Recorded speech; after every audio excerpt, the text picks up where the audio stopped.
Бүгінгі Review Weekly'де қонақта талантты актер, музыкант, көптеген хит әндердің авторы Ескелді Қуандық. Есконың жуырда шыққан әйел трегі кімдердің шамына тиген? Үлкен жанжал болды. Музыкант ән жазу бағытын сынап жазатындарға қандай жауап берді? Менің жанрым бұл эмоция. Ол және өзге де сауалдардың жауабын дәл қазір біле аласыз. Қайырлы кеш достар, сіздермен Review Weekly. Эфирде мен Ержан Мұхатаев және менің сұлу әріптесім Анара Батырхан. Көп рахмет. Әр бейсенбі біз студияда қонақтарды қарсы алатыныңызды білесіздер. Ал бүгін біздің студиямызда қонақта талантты музыкант, көптеген хит әндердің авторы Ескелді Қуандық, яғни Еско.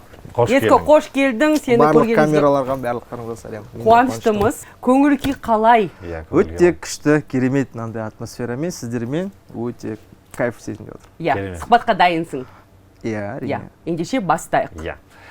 Биыл сахнада жүргеніңе, жалпы өнермен айналысып жүргеніңе 15 жыл болыпты. Иә. Саған 15 жыл. Ең басынан бастайықшы, қалай басталды өнер жолың? Неден басталды? Ең бірінші бастауыма анамның компьютер алып беруімен басталды. И бір уақытта андай қазақша рэп форум деген бір сайт бар. Сол жерде рэперлер өздерінің әндерін лақтырады барлық Қазақстан бойынша. Соны тыңдайсың, и сол уақытта дис болып жатты. Ашқазақ про, Жақау, Шыңғыс деген сияқты. Сол нәрсемен қызығып бір рэпер болам деген ой болды. Бара-бара осы нәрсе үлкен бір музыка деген әлемге алып келді. Ең бірінші есімде қалай запись жазып көргенім, Pentium 4, микрофон мынандай депутатский, наушник и йоу деген сөз ғой, короче. И все, содан кейін 3 сағат күлгеніміз бар, достарымызбен басында. Сөйтіп группа ашып, сондай қызығушылықпен бастағанбыз. Кейін бара-бара андай сөздер жазып, мелодия құрап, өзімнің қызығушылығымнан басталып кетті. Яғни сен өзінің композиторлық талантың барын қай кезде байқадың? Музыка шығара алатыныңды? Музыка шығара алатынымды 2009-2010 жылдары байқадым, потому что мен батылға қатыстым. Ашқазақ про деген батыл болды. Фристайл болды, иә? Там тақырыптар беріледі, сол тақырыптарға байланысты ән жазасың. И өзіңнің сопернигің болады, сол арқылы мен өстім. Бара-бара уже 2014-те мен Ерболат Беделханмен жұмыс жасап көрдім, K-Top Idols'та. Ол жерде көп деген информация, көп деген білім алдым, біздің ұстаздарымыз деп айтсам болады. Тәжірибе болды сен үшін үлкен тәжірибе болды. Ол жерде мен қалап жүрген, ішкі түйсігімде жүрген нәрселермен бөлісе алатын адамдар, менің толқымда бола алатын адамдар болды. Сол мен үшін кайф нәрсе болды. Біз білеміз, халыққа танымал Black Dial тобында болдың, сол топ арқылы танылдың. Кейін Тико деген жігіт екеуің AQ деген дуэт құрып біраз шулаттыңдар. Кейін не болды, неге көрінбей кеттіңдер? Біз EQ болып жұмыс жасап жүрдік, потом карантин басталып кетті, ойын ауысып кетті. Жоқ, Black Dial'дан бастайық. Black Dial. Black Dial просто біз продюсерлермен келісе алмадық, үлкен жанжал болды, тағасын тағы нәрселер болды. Дуэт болып бөлініп кетті. Сөйтіп біз екеуміз кетіп қалдық та, бізге басқа адамдар шықты, спонсирование, продюсирование деген сияқты нәрселер предлагать еткеннен кейін біз келістік, үлкен жұмыстар атқарылды, СНГ бойынша жұмыс жасап көрдік, шетелдерге шығып көрдік, Q-popты дамытып көрдік қолған келгенше. Карантин басталып кетті, бүкіл ойын ауысып кетті. Тико TikTok хаосқа кіріп кетті, мен өзімнің отбасылық өмірімді, жанұяма деген сондай бір уақыттар. Иә, солай болу керек болды. Иә, олай болмаса мен қазір ол жерде отбасы едім деп ойлаймын. Тико қазір қайда? Араласасыңдар ма? Әрине, Тико қазір Америкада. Тико өзі солай қазір де сөйлесем ғой. Баяғыда кетіп қалым керек еді дейді. Біздің әріптес болған айтпақшы Тико. Тико өте дарынды бала, өте смышленый, сондай жақсы көретін бауырым, досым. Америкада өзі сояқта бизнес ашып, тоу ашып, сондай бірдеңесімен айналысып жатыр енді. Оның несі, миссиясы ол маркетинг сияқты да, меніңше, сату, сатқызу, қолынан қатты продажник қой, короче, қатты келеді да қолынан. И бір жағынан бір уақытта бір айда туғанымыз, туған күнімізді бірге жасайтын. Мінездерің де ұқсайды яғни? Мінездеріміз бірақ қатты ұқсамайтын. Ол более такой, мен чуть-чуть депрессивный болсам да, ол позитивный, плюс-минус позитивный. Тико енді дәл қазір біздің бағдарламаны көріп отыр. Америкадан мен күмәнім жоқ, сәлем жолдаймыз саған, Тико. Тико, сәлем. Сәттілік, қазір жеке шығармашылықпен айналысып жатсың. Оның үстіне көптеген хит әндердің авторысың. солай шығар. Иә, ол рас, ол шынымен де рас. Шабытты қайдан аласың, тақырып, жалпы бағыт қандай? Енді басында біз музыканы жасап жүрген кезде бізде звучание болды да, біз тек қана звучанияға күшті кик, күшті сведение, күшті мастеринг, аранжировка деген нәрселерге көп бөлінетін уақыттар болды сондай. Ойымыз, барлығымыз звучание болды. Одан кейін енді қазіргі осы уақытта мағына қайтып келіп жатыр да, сөздің мағынасы. Сөздің мағынасы қайтып келе жатқаннан кейін бізде бір эпицентр болды. Бұл кезінде бұл гакку дауысы, гакку деген сияқты өздеріңіз білеміз. Сол нәрсе біздің эпицентр, сол жерде музыканттар, артистер шықса, бұл танымалдылыққа жол тартады. Ал қазір бізде TikTok. TikTok'та қандай нені ашсаң да, қандай не танымал болып жатқан нәрсенің барлығы бұл TikTok'тан шығып жатыр. TikTok бұл үлкен құрал деп аламын. Ал шабытты мен историялардан жалпы өзімде отырып әртүрлі нәрседе ала беремін. Ал бағыт қандай? Рэп әлде, поп әлде қалай?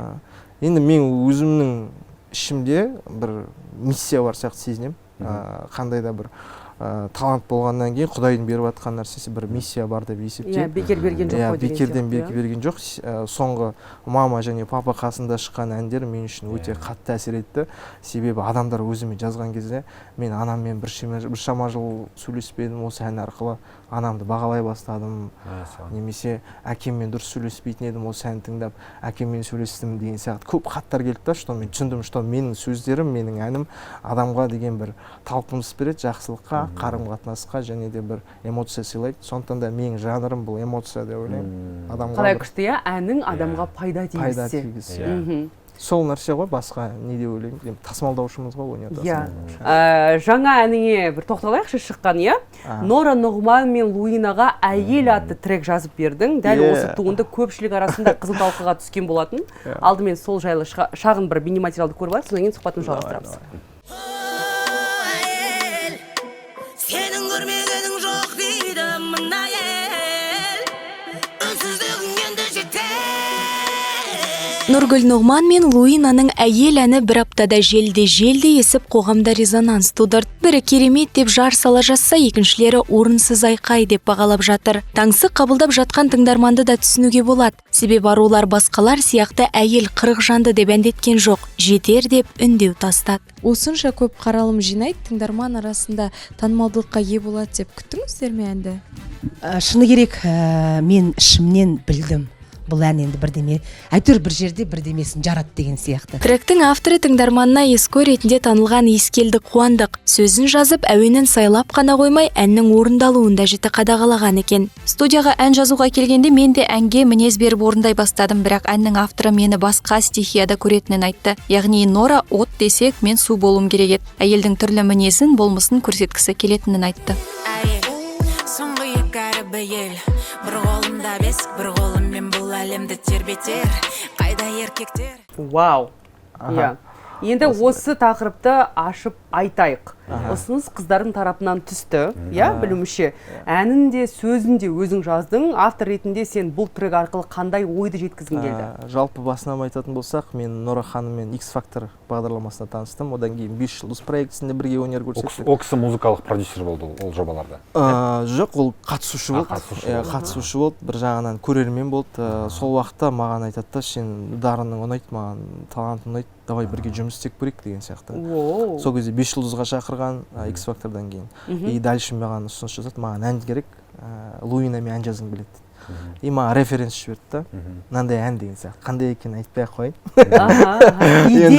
Идеясын просто бүйтіп жіберді, как она должна звучать деген сияқты, қалай звучать ету болу керек деген сияқты. Мен тыңдадым да, вау дедім, егер сен осы нәрсені қалайтын болса, мне интересно, короче, қызық. Себебі сіздерді мен басқа амплуада көремін, мынау нәрсемен вообще бөлек нәрсе болады, и мен қандай да бір ән жазған кезде оның концепциясын құрастырған жақсы көремін. Біз ол енді жайдан жай жазып қойып өзің үшін жазуға болады енді кез келген ән тыңдауға. Бірақ енді біз жаңа айтып жатырмыз, TikTok дейміз, ғаламтор дейміз, сол жерде біз келгілі бір отрывкты алып, оны дамыту керекпіз. Бұл жерде еще бұл қоғамда болып жатқан бір үлкен мәселелердің бірі. СНГ-ға жетіп жатқан нәрселер ғой, біздің елде болып жатқан нәрселер. Енді сол біздің кейбір ер азаматтарымыздың басқаша бір қырынан көрсетіп қойсам да, енді бұл шындыққа жанаса. Бар ол нәрсе. Бар нәрсе. Феминизм мәселесі көтерілді деп айта аламыз. Енді мен еркектерді андай жамандап тастасам да өзіме де тиеді да, былай қарап отырсаң. Десе де мен бұл жерде әйел адамның ойын жеткізгім келді. Екі адам келді, екі адам ойларын айтып отты, мен айттым, давайте әйел деген трек шығарайық, короче. Неге болмасқа? Қоғамда болып жатқан, өте резонанс тудырып жатқан нәрсе, бұл по-любому стрельнет деді. Себебі мен ән жасаған кезде оны просто шығарып қойып, сен үшін ақшасын береді, несін береді, шама жауапкершілікті сезінемін да. Сонда феминизм мәселесі бар. Феминизм мәселесі бар енді, бірақ ол жақсы жағынан да әйелдердің шамалы рухын көтеру, онымен қатар ерлерге де шамалы ойландыру. Себебі біз аружандылар, әдемі сұлу қыздар, біздің қалай айтсам болады, көркіміз, гүліміз, оны аялау керек, жақсы көру керек деген сияқты. Иә, әрине, өте сәтті шыққан тректердің бірі деп айтсақ болады. Және де мен сол тректің астында жазылған комментарийлерді оқып шықтым, пікірлерді. 99.9% әйелдердің қолдауы, ішінде ерекше көзіме түскендерін қазір оқып бергім келіп отыр. Нағыз қазақ әйелдерінің гимні дейді. Осы нәрсе бар бізде. Күшті сөз, иә? Бұл пікірмен қаншалықты сен келісесің? Енді 100% деп айтпай ақ қоямын, бірақ бұндай ән жоқ сияқты, мне кажется. Жоқ, әлі шыққан жоқ. Чтобы андай нәрсе, чтобы әйел адам туралы біз батырлар, батыр қазақ қыздары деген сияқты айтылады, но өзіміздің заманауи звучаниямен, сөздерімізбен алғашқы ән деп есептеймін өзім. Гимн болса енді болайсың десең. Қыздар жазып жатыр солай. Қыздар бақыттылында. Керемет. Нораны қазақтың Ники Минаж деп жазып жатыр. Жалпы бұл тректі жазған кезде, жаңа сен ойыңмен қандай қылып елестеттің? Қалай елестеттің? Сен ойлағандай шықты ма? Әрине, одан вообще күшті шықты да. Мен оның характерін білем, сөйлегенде оның жаңағы зерттеймін ғой адамды жазғыр алдында. Луина и так та білем, қандай ол не бере алады деген, подача бере алады. Ал Норада андай бір үлкен энергетика жатыр да. Давай сен рэп оқисың. Давай дейді, короче, ешқандай отказ жоқ. Мен жазып берем, и больше такой Эминемнің рэптері сияқты қылып жазамын да. Мен Эминем фанатым мен. Негізі сондай нәрселер и тез келтіретін. Давай сосын істей аласың дейді. Давай. Потому что до этого біз дуэт жазғанбыз, ол тоже рэп оқыған. И соны ашқым келді да, больше деген. Ал Луина больше такая вот Doja Cat, сондай андай, более такой не вот да. Көңіліне шықты ғой бастысы, өйткені музыкалық продюсер ретінде басқа музыкалық продюсермен жұмыс істеген қалай болды? Нора музыкалық продюсер ғой. Ол жерде андай нәрсе да, екі лидер болса, қиын болып кетуі мүмкін. Сол кезде маған айтты да, я тебе 100% доверяю, сен профсың, короче. Еркіндік болды. Еркіндік, сен білесің. Сен не айтсаң, біз соны жасаймыз. Соны жасаймыз. Сенім артуда 100%. Күшті ғой сол кез. Сол нәрсе кайфовый нәрсе. Бұл әнді біз 1 жыл бұрын жазып тастадық, 1,5 жыл бұрын жазылған ән. Неге ұзағына созылды? Енді ол кісілердің енді уақыты болмады. Дубайда тұрады Луиналар. Нора мына жақта концерттермен, Ханс Зиммерлермен жұмыс жасап жүрген адам бар ғой, енді мен айта алмаймын да, осылай болса, ән дайын тұр. Қолы шаққа дегенде де бір бит жасаған, мен жоқ бұлай емес, мен битмейкерге барып, бұлай жаса, бұлай істеді, отырғаным бар, запись кезінде присутствовать еттім, давай бұлай айтып көрейік деген сияқты. Потому что олардың ішінде қалып қойғанда көп бұрынғы андай эстрадалық нәрселер, фирма дейміз ғой, мен айтамын да, ол менде еркіндік, я хочу вот так звучать. Осылай болса екен, давай. Және де сол еңбектерің зая кеткен жоқ. Бүгін мінекей Review Weekly бағдарламасына осы тақырыпқа байланысты шақырып отырмыз. Қандай хит шығардың, иә? Тағы да бір пікір. Шедевр туынды, қоғамдағы өзекті мәселені әнмен қозғап, қыздардың құқын қорғағандарыңызға рахмет дейді. Бұл туынды осындай бір қолдау табады деп негізінде ойладыңдар, иә? Жалпы күттіңдер. Күттік, білдік, түсіндік, потому что барлығын жасар кезінде біз алдын ала пландап аламыз, жоспарлап аламыз. Мынаны былай істейік, мынаны былай жасайық, все, дальше пилить етейік. Вау. Жалпы енді негізінде айтады, хитті ешкім білмейді, бұл хит болып кетеді деп. Бірақ та қалай да болса енді өзің хитменсің ғой композиторлардың арасында. Жалпы иісі қалай келеді? Қандай да бір ән жазар алдында триггер дейміз ғой. Біз триггерді білу керекпіз, түсіну керекпіз. Қоғамдағы мәселе болды. Бұл психология, бұл адамның қандай адамда бір адам қарап отқан кезде тоқтап қалатындай нәрсе жасау керек та, чтобы TikTok болсын, ана жерде сөздері бар. Ол махаббат жайлы болсын, махаббат жайлы болсын, ата-ана жайлы болсын, не болсын, әр адамға тие алатын бір сөз болса, мелодия болса, бұл бәрібір де өзінің тыңдарманын табады. Бұл жерде ешқандай біреуден репост сұраудың да, біреуге салып жіберші дейтін де мүлде қажет жоқ. Қазір бәрі өзіміздің қолымызда, тек қана ойлана білу керек. Маркетингте оны хук деп атайды, иә? Дұрыс айтасыз. Күшті. Әйел трегінен бөлек папа қасыңда, мама атты әндеріңде әлеуметтік желіде 4-5 миллионнан астам қаралым жинап, тыңдарман көңілінен шыққан еді. Жалпы өзіңде осындай хит жазудың бір формуласы бар ма? Жоқ, формуласы жоқ, прям осындай болады деген сияқты. Почувствую, сол жерде отырып сезініп, маманың историясын айтып бере аламын. Я ол шынайы тарих екенін білеміз. Шынайы өмірден алынған болды. Бір уақыттар мен банкте жұмыс жасағам. Сол уақытта жүріп, бизнеске біреу предложение жасайды, кішкентай кезімде жүрген досым. Банкте жұмыс істеп жүрмін, жаңа бизнес предлагать етеді, сен басында болсайшы деген сияқты. Сонымен айналсам, бір жарты жыл көлемі уақыт жұмыс істеп, осы нәрсеге сеніп, соңында ақтамай қояды, үлкен минусқа кіріп кетемін, қаражат жағына қиын, бір депрессия болып кеткен, үйде андай атмосфера қиындау, и мамам келе жатыр да, сентябрьге таман. Мамам туған күні, и туған күніне мен бірдеңе алып беру үшін ақшам жоқ, үйде сондай нәрсе болып жатыр, атмосфера болып жатыр. Балконда отырам, короче, мен когда бір определенный депрессияға кіретін болсам, одан шығу үшін мен прошлыйға барам да, есіме түсіремін, мен қандай болдым, неге жеттім, қандай жетістікке жеттім, өткен шаққа анализ жасайсың? Анализ жасаймын, қазір не болып жатыр деген. Сол уақытта бүйтіп аяғым бүйтіп отқан кезде менің аяғымда андай тыртық жара бар да, короче. Соған қарап отырамын да, есіме түседі қалай пайда болған. Прошлыйға барам, енді уақыт көлігі мен үшін да, барлығы.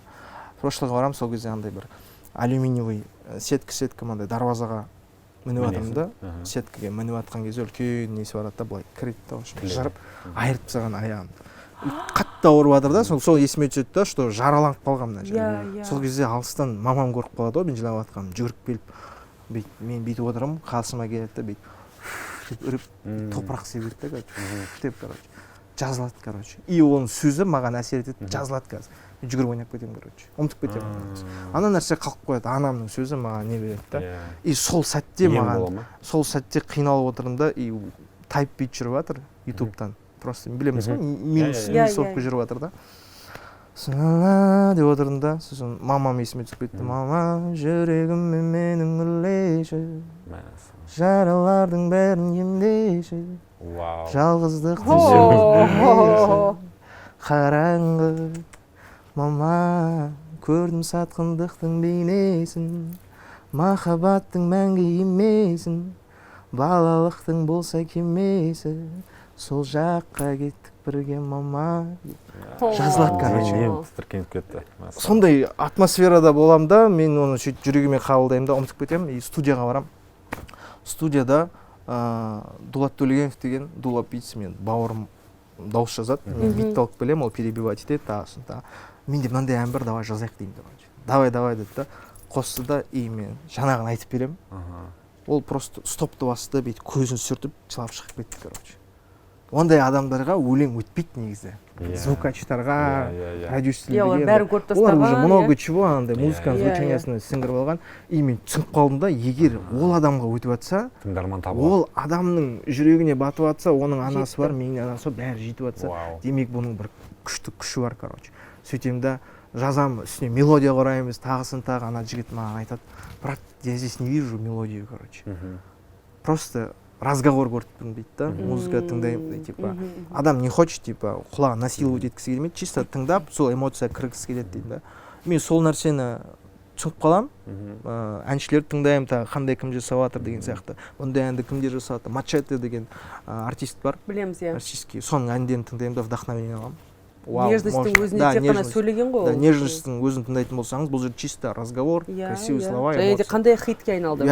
Соның барлығына анализ жасадым, отырдым, сосын жазып көрдім, мамам есімде, мен құлағаным бала кезде, жарақат қан сізе жұбатқаның, аяғым дүрлеп деп. Сондай нәрсе. Бірден қалай болды, просто история описал, и осылай шығып кетті да. Мен жұмағым, құшақтағым келеді деген сияқты нәрселер айтылды. Каждый адам просто естігісі келеді бұл нәрсені. Себебі біз аналарымызбен, әкелерімізбен көп сөйлеспейтін адамдар бар. Негізі олардың батасы бар деген секілді. Өте үлкен күш. Солай шықты, бір қызығы просто видео түсіріп тастадым, табиғатпен сөзін жазып, тиктокқа салам, өтпейді ол. тиктокта өтпейді. Неужели до того мынандай нәрсе өтпейді деймін да, мен қол қусырып қалдым да, жыным келіп кетті, сол видеоны тағы да 2 рет салам, 3 рет салып тастадым да бір видеоны. Бір кезде тың лайк бірдеңесе репост қарасам, екінші видео уже 100 мыңнан, 200 мыңнан, 300 мыңнан. То есть сіздер тиктокқа салған кезде анандай нәрседе просмотр аз бірдеңесе деп ойлауы мүмкін, мәселе ода емес. Қол түсірмеу керек. Қол түсірмеу керек екен, просто қол түсірмей дальше пилить ете беру керек, сала беру керек, жасай беру керек. Сонда да онша емес деген әннің өзі по-любому стрелять етеді. Сондықтан да өзіңізге байланысты деп ойлаймын. Ал папа қасыңда деген ән қалай шықты? Папа қасымда ол мен ұлыма арналған ән. Себебі ұлыма бір өсиет қалдырғым келді да. Мен білмеймін, қасында бар болам ба, жоқ болам ба, қандай ситуацияда. Айтылып кеткен әңгіме, ол ертең өсіп тыңдап бір не алады деген ойда. Бірақ оны мен шығарғым келген жоқ. Чисто балама берем деген сияқты. Анандай нәрсе болды да, мама туралы шығар, енді папа туралы шыға ма, әже туралы шыға ма, ата туралы шыға ма деген рофлдар басталып кетті. Мен тұрамда Ақтөс деген трек шығады скоро деп прикол сөйтем. Сөйтіп жүремін бір дос баламмен сөйлесем, інім ғой енді, Китайда жүрді. Әнді тыңдатқан ма, Китайда жүріп сол әнді сұрайды менен. Братан, жіберші маған тыңдайын, короче, деп. Егер сен сояқта отырып осы әнді тыңдаған келіп отырса, значит, бір күші бар шығар, несі бар шығар деп ойладым да. Жаңағыдай тиктокқа анализ жасады, немен өтуге болады. Мағына қайтып келіп жатыр, сөз қайтып келіп жатыр. Бұл жерде тиктоктың отрывын тыңдайтын болсаңыз, мүлде мелодия жоқ та, тек қана әңгіме. Есіңде болсын, қандай жағдай болса да, сырларыңды менімен келіп бөліс. Мен сен жақсы көрем, бар болған үшін ғана. Каждый әкенің баласына айтатын нәрсесі, бірақ көп әке айта алмайды да сол нәрсені. Көп әке айта алмайды, көп бала ести алмайды сол нәрсені. Сондықтан да оны тыңдаған кезде көп қыз балдар түсіргісі келеді, ұл балдар түсіргісі келеді осы нәрсе. Көптеген отбасыда айта алмай жүрген сөздерін сен ән арқылы бұл триггер ғой, адамның триггері, адамның болі ғой. Сол нәрсе, басқа адам жоқ. Ұлың қазір қаншада? Ұлым 3-ке толайын деп жатыр. Керемет. Қарым-қатынасы. Жалпы Еско қандай әке? Еско тырысатын әке ғой, қатты тырысатын әке. Балам қатты жақсы көрем. Бар әлемде қандай нәрсе бар, соны бәрін алып бергім келеді, көрсеткім келеді. То есть өскенін қалаймын, ержеткенін қалаймын, ақылды болғанын қалаймын. Сол бар болған үшін ғана жақсы көрем. Ал сен өз әкеңе қандай ұлысың? Қандай баласың? Мен әкеме рахмет айтамын. Қарым-қатынастарың қалай? Жақсы. Ешқашан қолын көтеріп көрген емес, ешқашан ұрып көрген емес. Всегда свободно өмір сүргізетін еді. Сендей бала жоқ деп. Сен ерекшесің деп. Сондай нәрсемен өсірген ғой, андай мектепте андай не істеу үшін сен бүгін бес аласың, сен ерекше аласың дегенде анау маған шабыт береді да. Мен оқимын, короче. Сондықтан да ата-анадан көп деген нәрсе жатыр да, ата-аналардың балаға деген беретін энергиясы көп. Просто бір сөзбен сен мықтысың, сен добьешься, короче. Осы нәрсе жетіспейді ғой бізге. Кішкентайынан үлкен бір фундамент беру керек қой негізінде қалыптасуына балаларға, иә? Ұлың болашақта өнер жолын таңдайтын болса? Өзі білсін. Егер өнер таңдаймын, немесе инженер болам, футболист болам, бірдеңе болам десе, өзі білет, мені көріп тұр, бірақ нюанстарын түсіндірем, осындай нәрсе, тағысын тағы. Барлығын өзіңді көріп шықтың. Сен білесің, иә, бірақ өнер жолы өте қиын жол. Әрине білемін, 15 жыл, иә. 15 жылда не көрмегенді көрдік қой десең. Не көрмедік десең. Сондай нәрсе. 15 жылда еще танымалдылыққа да жеткен жоқпыз определенный да, бірақ істеп жатты, жасап жатты, қол қусырмадық. Қандай да жұмысқа кірсең да, өнер бәрібір жарып тұрады да ішіңде, сен бақытсызсың басқа жұмыс істеп жатсаң да. Бәрібір де бақытсызсың. Мен қаншама артистерді білемін да, который басқа жұмыспен айналысып көріп, бәрібір қайтып келіп жатыр. Өнер ол іште жатқан нәрсе, сен миссияң болып тұр ғой, демек соны ойлау керек просто. Әлеуметтік желідегі бір жазбаңда орта буынға қашан өтіп кеткенімді байқамай қалыппын депсің. Қазіргі сенің аудиторияң шамамен кімдер? Енді мен көптеген артистермен араласам, үлкен аға буындарымызбен, Дастан ағаға, Дастан Оразбеков, Ғатылбек Жаңай ағаларымызбен. Дастан ағамызға бір ән жазып бергем, Ант деген, кстати. Қалағаным күлім деген көздеріңде. Есіме түсіп кетті, просто әңгіме болсын деп жатқан ғой. Сондай, жоқ сен мақтап қалдың ғой жайда. Айтылмай қалып жатыр. Сен айт, адамның жасығын айт, нұр тасысын, тағы да қандай? Тағы қандай? Кімге тағы қандай хиттер жаздың? Black Dial'дың барлық әндері, екеудің барлық әндерін өзім істейтінмін. көп в общем, бірақ танылып кеткендер осы. Ғаділбек Жаңаймен де бірге ән жаздық. Бірақ жазып қойған әндер бар, әлі шықпаған. Ол әндер енді Ғаділбек Жаңайдан күтем. Өте керемет трек бар. Сол нәрсе шықса, мен қатты қуанар едім. Вот. Таня айтып отыр еді жаңа. Иә, орта буынға көшіп кеткенді қалай білмей қалдым. Қалай білмей қалдым. Нормально ол. Қазір кімдер аудиторияңда? Қанша жаста? Қарайтын шығарсың? Кілең зумерлер емес пе? Жоқ, в основном үлкен кісілер, отбасылары бар. Возможно, жастар да бар, которые бұрынғыдан біз фундамент қалдырып кеткен, олар өсіп келе жатыр ма, қалай болып жатқанда. Но мен танитын адамдар Black Dial EQ деп танымайды қазір. Маманы айтатын бала емессің ба, папаны айтатын бала емессің ба? Саған өзіңе жаға ма сондай? Білмеймін, бірақ бір қызығы біз қала аралақпайды Қызылордада. Адамдар мені танымайды, короче, түрімді. Бірақ әндерін таниды. Әндерін таниды, короче. Мен бір сахнаға шығамда Еско деді бәрі. Еско деді бәрі деді. Түсінген жоқ кім екен деген сияқты. Екі адам шапалақтады. Бәріне сәлем, дәле мен есімім Еско деп таныстырып жатырмын. Барлықтарыңыздан шам жағуды сұраймын, қазір өте әсерлі болады. Папа қасыңда деймін, бәрі түсінбеді. Мелодиясы қосылған кезде уже бәрі телефондан шығарып жатыр да, мынау айта ма, не мынау айта ма, еще біз аудандарды аралап жүрдік та, олар сене алмайды да, что біз келгенімізді, сол жақта жүргенімізді, еще кино көрсетіп жатқанымызды сенген жоқ басында. Сосын барып біз келген кезде уже мынандай ана артист екен ғой, оказывается олар келе алады екен ғой осындай жерлерге деген сияқты нәрселер болды. Сондықтан да аудандық жерлерге барған өте ұнап қалды маған. Андай қалай айтса қарым-қатынастары адамға деген сондай күшті не болып қалды.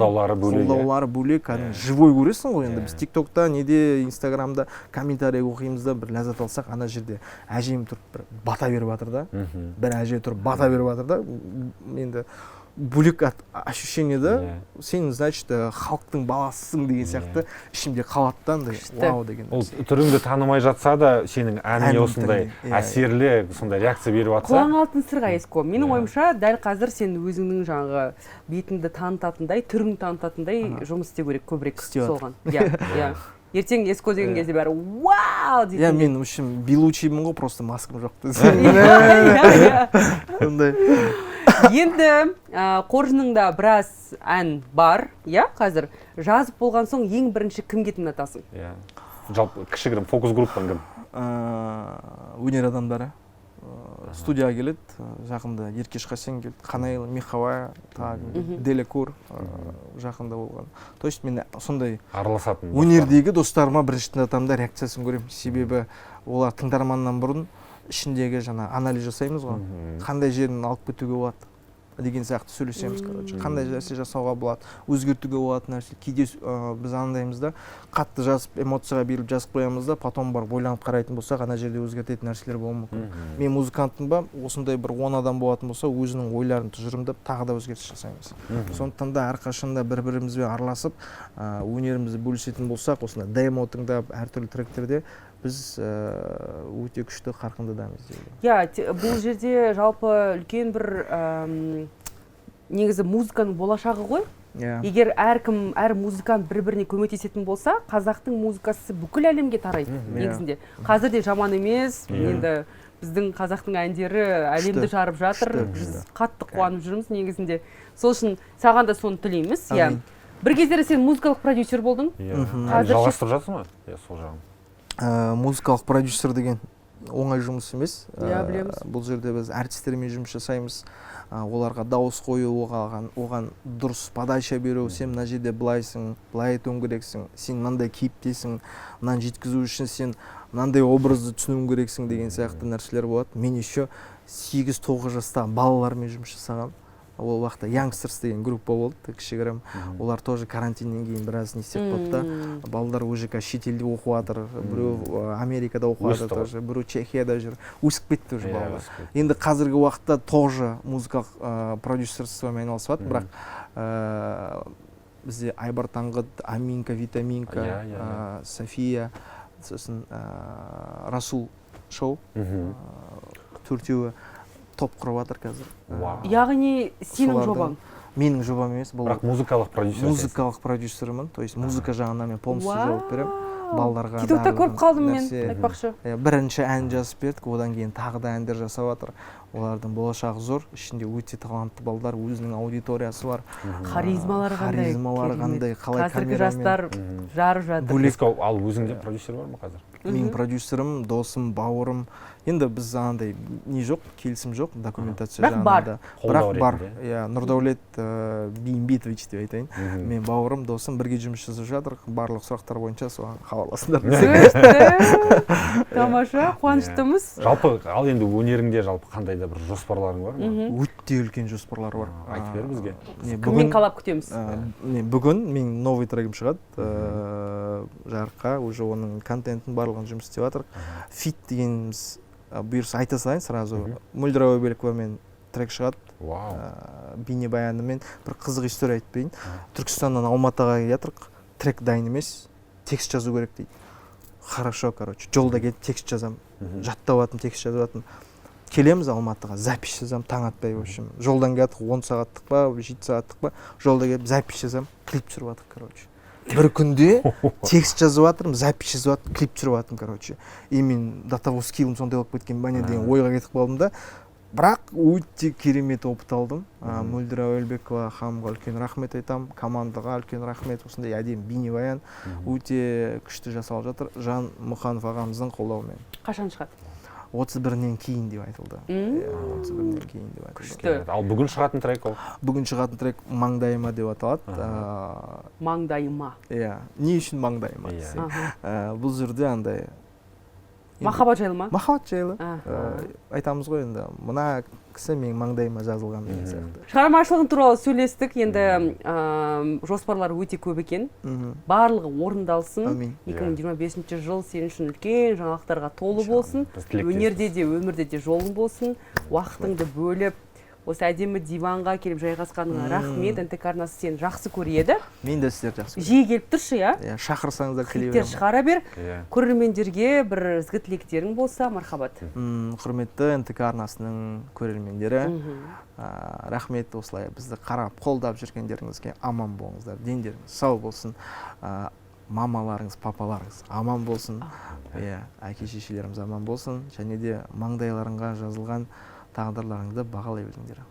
Не дейді, не деген тілектер мынау. Қабыл болсын, рахмет көп. Құрметті көрермен, бүгін бізде қонақта болған талантты музыкант Ескелді қуандық. Уақыт бөліп келгенге тағы да рахмет.